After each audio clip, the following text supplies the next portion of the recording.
ನನ್ನ ಕೋಪದಿಂದ ಮನೆ ಪರಿಸ್ಥಿತಿ ಮತ್ತು ಮನೇಲಿರೋರ ಮನಸ್ಥಿತಿಗಳ ಮೇಲೆ ಪ್ರಭಾವ ಬೀಳ್ತಿದೆ ಅಂತ ಗೊತ್ತಾಗಿ ನಾನು ಇನ್ನು ಮುಂದೆ ಮೆಡಿಟೇಷನ್ನ ಮಾಡಬೇಕು ಅಂತ ಡಿಸೈಡ್ ಮಾಡಿದ್ದೀನಿ.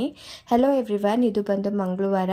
ಇತ್ತೀಚೆಗೆ ಯಾಕೋ ಅದರಲ್ಲೂ ಆಫ್ಟರ್ ಡೆಲಿವರಿ ಆದಮೇಲೆ ನನಗೆ ಸಣ್ಣ ಪುಟ್ಟದಕ್ಕೆಲ್ಲ ಕೋಪ ಬರುತ್ತೆ ಮತ್ತು ಬೇಗ ಕಿರ್ಚಾಡ್ಬಿಡ್ತೀನಿ. ಹಾಗಾಗಿ ನನ್ನಿಂದ ಮನೇಲಿರೋರಿಗೆ ಸ್ವಲ್ಪ ಹಿಂಸೆ ಆಗುತ್ತೆ. ಅಂದರೆ ನಾವು ಕಿರ್ಚಾಡಿದ್ರೆ ಅವ್ರಿಗೂ ಕೂಡ ಒಂದು ಸ್ವಲ್ಪ ಬೇಜಾರಾಗುತ್ತೆ.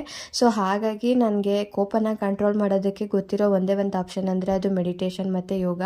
ಮೆಡಿಟೇಷನ್ ಜೊತೆಗೆ ಯೋಗಗಳನ್ನು ಮಾಡಬೇಕು ಅಂತ ಅಂದ್ಕೊಂಡಿದ್ದೀನಿ. ನನಗೆ ಅಷ್ಟಾಗಿ ಯೋಗ ಸ್ಟ್ರೆಚಸ್ಗಳ ಬಗ್ಗೆ ಗೊತ್ತಿಲ್ಲ. ಇನ್ನು ಮುಂದೆ ಅದ್ರ ಬಗ್ಗೆ ತಿಳ್ಕೊಂಡು ಮಾಡಬೇಕು. ನನಗೆ ಎಷ್ಟು ಗೊತ್ತಿದೆಯೋ ಅಷ್ಟು ಯೋಗಗಳನ್ನ ಇವತ್ತು ಮಾಡಿದ್ದೀನಿ. ಇವತ್ತು ಮಾರ್ನಿಂಗ್ ಡ್ರಿಂಕಿಗೆ ವಾಟರ್ನ ಸ್ಕಿಪ್ ಮಾಡಿ ಕಷಾಯನ ಮಾಡಿ ಕುಡಿದೆ. ಅದೆಲ್ಲ ಆದಮೇಲೆ ತಿಂಡಿ ಮಾಡಿ ತಲೆಗೆ ಸ್ವಲ್ಪ ಎಣ್ಣೆ ಹಚ್ಚಬೇಕಿತ್ತು. ಎಣ್ಣೆ ಎಲ್ಲ ಹಚ್ಚಿ ಫೇಸ್ಗೆ ಸ್ವಲ್ಪ ಆಲೋವೆರಾ ಜೆಲ್ನ ಹಚ್ಕೊಂಡಿದ್ದೆ. ಅದೆಲ್ಲ ಆದಮೇಲೆ ಸ್ನಾನ ಎಲ್ಲ ಮುಗಿಸಿ ಮಧ್ಯಾಹ್ನ ಊಟಕ್ಕೆ ಅಂತ ಹೇಳಿ ಸಿಂಪಲ್ ಆಗಿ ಬೆಂಡೆಕಾಯಿ ಸಾಂಬಾರನ್ನ ಮಾಡ್ಕೊತಾ ಇದ್ದೀನಿ.